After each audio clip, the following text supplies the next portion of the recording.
Marcus Rashford two বার্সেলোনায় ডিলটা হওয়া সময়ের দাবি মারতো।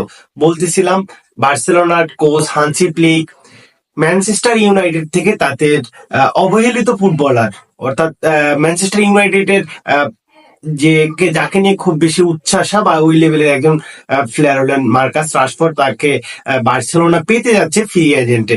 এই ডিলটা হওয়ার জন্য বার্সেলোনার সব থেকে বড় যে বাধাটা সেটা আনসু ফাতির ডিলটা। আনসু ফাতিকে বার্সেলোনা এই বছর লোন বা পার্মানেন্ট যে কোনো ডিলে হোক বার্সেলোনা তারা আনসু ফাতিকে ছেড়ে দিতে যাচ্ছে। যদি আনসু ফাতিকে তারা ছেড়ে দেয় তাহলে আনসু ফাতির রিপ্লেসমেন্ট হিসেবে বার্সেলোনা তাদের ওই স্যালারিটা পায়, তার থেকে কিছুটা অ্যাডিশনাল ফেয়ার প্লে রুলসটা মেনটেন করে তারা তাকে রাশফোর্ডকে দলে ভিড়াতে চায়। রাশফোর্ডকে দলে ভিড়ালে আর বার্সেলোনার জন্য যে বেনিফিটটা হবে সেটা হলো রাফিনিয়া লাস্ট সিজন গুলোতে যতটা খারাপ খেলুক বা এই সিজনটা যেভাবে ভালো খেলছে, হান্সি ফ্লিকের ছোঁয়ায় যে নিজের পারফর্মটা ফিরে পাচ্ছে, সেইভাবে হয়তো রাশফোর্ডও বার্সেলোনাতে আসলে তার সেরা পারফর্মটা ফিরে পাবে। হ্যাঁ, একটা প্লেয়ার প্রিমিয়ার লিগে যে ভালো খেলবে সবসময় তা না, সে লা লিগে এসে ভালো খেলতে পারে বা ইতালিয়ান লিগ অন্য যে কোনো লিগে ভালো খেলতে পারে, সেটা রাশফোর্ডের দ্বারা সম্ভব। তার সেই পটেনশিয়ালিটি আছে, তার সেই অ্যাবিলিটি আছে।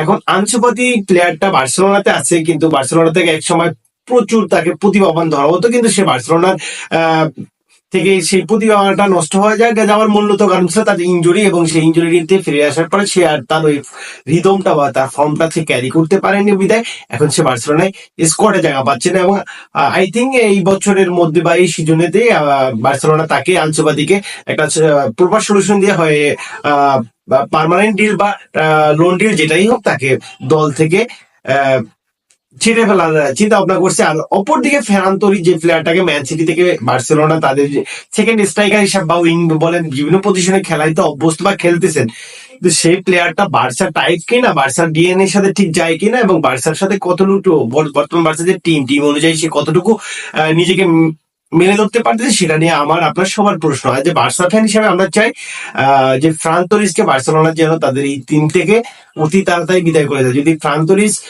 কেউ আপনার দল থেকে সরানো যায়, তাহলে আপনার দলের আরো কিছু ব্যালেন্সে আসার জন্য বা দলের ফেয়ার প্লে যে রুলস গুলো, সেই রুলস গুলাতে বার্সেলোনা আরেকটু সুবিধা পাবে, এবং সেখানে পাও ভিক্টর এবং ডানি অল্পের রেজিস্ট্রেশনটা হয়তো বার্সেলোনা সহজে করাইলেও করাইতে পারে।